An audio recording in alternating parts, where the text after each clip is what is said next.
First of all India చేయాల్సిన first పని ఏంటంటే చైనా నుంచి వచ్చే ఫ్లైట్స్ అన్నీ బ్యాన్ చేయాలి. కోవిడ్ సెకండ్ వేవ్‌లో నేను కూడా కొంతమందిని నేను కోల్పోయాను. So what ever it may be light తీసుకోండి. మనం ఏం చేయలేం. కొన్ని రిపోర్ట్స్ ఏం చెప్తున్నాయంటే ఈ హెచ్ఎంపీ వైరస్ మరీ అంత డేంజరస్ కాదని కూడా చెప్తున్నారు. మరీ అంత ఇదేంటంటే కామన్ కోల్డ్ లాగా వచ్చి వెళ్ళిపోతదని అంటున్నారు గానీ, వచ్చేసిందిరా నాయన మళ్ళీ వచ్చేసింది మహమ్మారి. ఎక్కడో పుట్టిన చైనాలోని హెచ్ఎంపీ వైరస్ అనేది ఒక కొత్త వైరస్. అది ఇప్పుడు ఇండియాకి వచ్చేసింది. ఇండియాలోని ఫస్ట్ కేస్ రిజిస్టర్ అయింది బెంగుళూరులో వచ్చింది హెచ్ఎంపీ వైరస్. అది కూడా 8 months బేబీకి వచ్చింది. దీని తర్వాత ఏమో 3 months బేబీకి వచ్చింది. అండ్ థర్డ్ కేసు వచ్చేసరికి గుజరాత్కి వచ్చింది అనమాట. ఈ చైనా వాళ్ళు తిన్నంగా ఉంటారు కదా, తిన్నంగా ఉంటే బాగుంటుంది. తిన్నంగా ఉంటే మనకి ఈ కోవిడ్లు ఎందుకు వస్తాయి, హెచ్ఎంపీ వైరస్లు ఎందుకు వస్తాయి, అసలు చాలా స్ట్రేంజ్ న్యూస్ అనమాట. విషయం ఏంటంటే ఏదైతే హెచ్ఎంపీ వైరస్ 8 months బేబీకి వచ్చిందో ఆమె ఎక్కడ ఏంటంటే పసిపిల్ల ఏంటంటే ఎక్కడ ఇంటర్నేషనల్కి వెళ్ళినట్టు అంటే ఇంటర్నేషనల్ ట్రావెలింగ్ ఏమీ చేయలే. చైనాకి వెళ్ళలేదు, ఎక్కడికి వెళ్ళకుండా తనకి వచ్చిందనమాట. అదొకటి గమనార్థం అనమాట. అంటే ఆల్రెడీ ఇన్ఫెక్ట్ అయిన వైరస్ ఎక్కడో ఆ చుట్టుపక్కల మధ్యన దగ్గినా తుమ్మినా మేబీ ఈ పాపకి అంటుకుని ఉండొచ్చు. ఖచ్చితంగా ఏదోటి అలా ఏదైనా జరుగుండొచ్చు. ఏదైనా సరే ఫ్రెండ్స్, మనం ఇప్పుడు అందరూ జాగ్రత్త పడాల్సిన టైం అయితే వచ్చింది. జాగ్రత్త పడాల్సిన టైం ఎందుకు వస్తుందంటే ఈ హెచ్ఎంపీ వైరస్ ఏదైతే ఉందో అది ఫాస్ట్గా స్ప్రెడ్ అవుతుంది. అంటే ఈ సిమ్టమ్స్ ఎలా ఉంటాయంటే కామన్ కోల్డ్ ఇలా మనకి ఏదైతే జలుబు వస్తుందో అదే సిమ్టమ్స్ ఉంటాయి. ఇది సివియర్ అయితే మాత్రం బ్రాంకైటిస్, న్యూమోనియా 2 వస్తాయి. దీని ఇంక్యుబేషన్ పీరియడ్ వచ్చేసరికి 3 to 5 days ఉంటుంది. అంటే అది వైరస్ మన బాడీలోకి ఎంటర్ అయిన తర్వాత 3-5 రోజుల్లోనే మనకి విషయం అనేది తెలిసిపోతుంది. సో ఇది ఏంటంటే జనరల్గా కిడ్స్కి, తర్వాత ఓల్డ్ ఏజ్ అంటే ఓల్డ్ పీపుల్ 60 ఏళ్ళు దాటిన ముసలి వాళ్ళకి, అలాగే ఎవరికైతే ఇమ్యూనిటీ బాగా తక్కువ ఉంటుందో వాళ్ళకి, ఇలా ముగ్గురికి మాత్రం బాగా ఎఫెక్ట్ అవుతుంది అనమాట. సో ఈ హెచ్ఎంపీ వైరస్ ఏంటంటే ఇదే అనమాట. పిల్లలకి ఎక్కువ ఎఫెక్ట్ అవుతుంది, ఓల్డ్ పీపుల్ ఉన్నకి ఎఫెక్ట్ అవుతుంది, అలాగే ఇమ్యూనిటీ తక్కువ ఉన్న వాళ్ళకి ఎఫెక్ట్ అవుతుంది. ఇమ్యూనిటీ బాగా ఉన్న వాళ్ళకి అయితే ఏం అవ్వదు.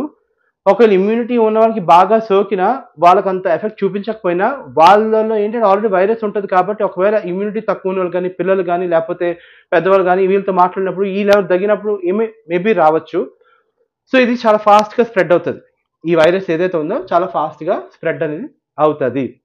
అండ్ ఐసీఎంఆర్ కూడా చాలా జాగ్రత్తలు అయితే పాటించమని చెప్పారు.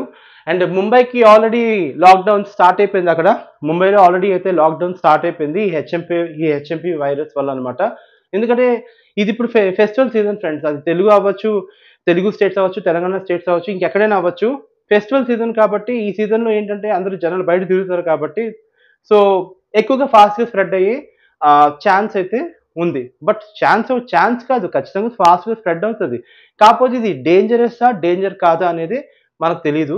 ఎందుకంటే చెప్పాను కదా, ఇది సివియర్ అయితే మాత్రం న్యూమోనియా వస్తుంది, బ్రాంకైటిస్ వస్తుంది. ఇది మాత్రం కన్ఫర్మ్. సో అందరూ జాగ్రత్తగా ఉండండి. మళ్ళీ మాస్క్ వేసుకోవాల్సిన కర్మ మళ్ళీ మనకు పట్టింది. ఆ దరిద్రం పట్టించింది ఎవరో కాదు, చైనానే. ఫస్ట్ ఆఫ్ ఆల్ ఇండియా చేయాల్సిన ఫస్ట్ పని ఏంటంటే చైనా నుంచి వచ్చే ఫ్లైట్స్ అన్నీ బ్యాన్ చేయాలి.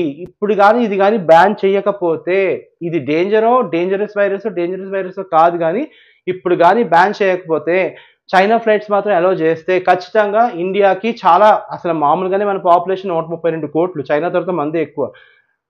ఇది కానీ స్ప్రెడ్ అయిందంటే అంతే ఫాస్ట్గా స్ప్రెడ్ అవుతుంది. మరి మరణాల సంఖ్య అవి మరి మనకు తెలియదు కానీ ఆ డేంజర్ వైరస్ అయితే మాత్రం ఇదే. కోవిడ్లో కూడా ఇదే జరిగింది. కోవిడ్ ఫస్ట్ వేవ్ వచ్చినప్పుడు అంత మరణాలు జరగలేదు. కానీ కోవిడ్ సెకండ్ వేవ్ అంటే దాని మ్యూటేషన్ చెందిన తర్వాత వచ్చిన మరణాలే చాలా ఎక్కువ.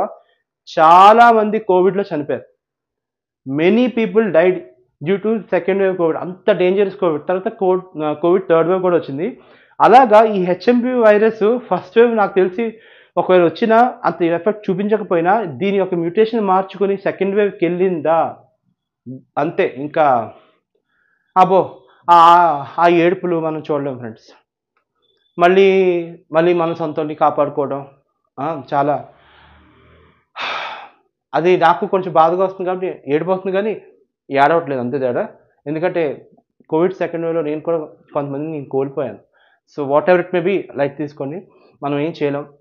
జరిగింది జరిగిపోయింది. బట్ జరగబోయే దాని విషయంలో మాత్రం మనం చాలా జాగ్రత్తగా ఉండాలి. సో అర్థమైంది కదా. ఇప్పుడైతే వచ్చింది హెచ్ఎంపి వైరస్.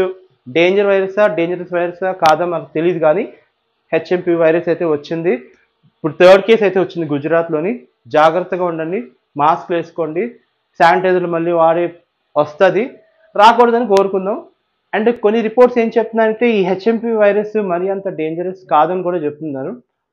మరీ అంత ఇదేంటంటే కామన్ కోల్డ్ లాగా వచ్చి వెళ్ళిపోతుంది అని అంటున్నారు, కానీ కాకపోతే ఇది పిల్లలకి మాత్రం బాగా ఎఫెక్ట్ అవుతుంది అండ్ వృద్ధులకి బాగా ఎఫెక్ట్ అవుతుంది. అలాగే ఇది ఇమ్యూనిటీ తక్కువ ఉన్న వాళ్ళకి మాత్రం బాగా ఎఫెక్ట్ అవుతుంది. ఇది మాత్రం కన్ఫర్మ్గా చెప్పారు. ఇమ్యూనిటీ బాగా ఉన్న వాళ్ళకి నో ప్రాబ్లం.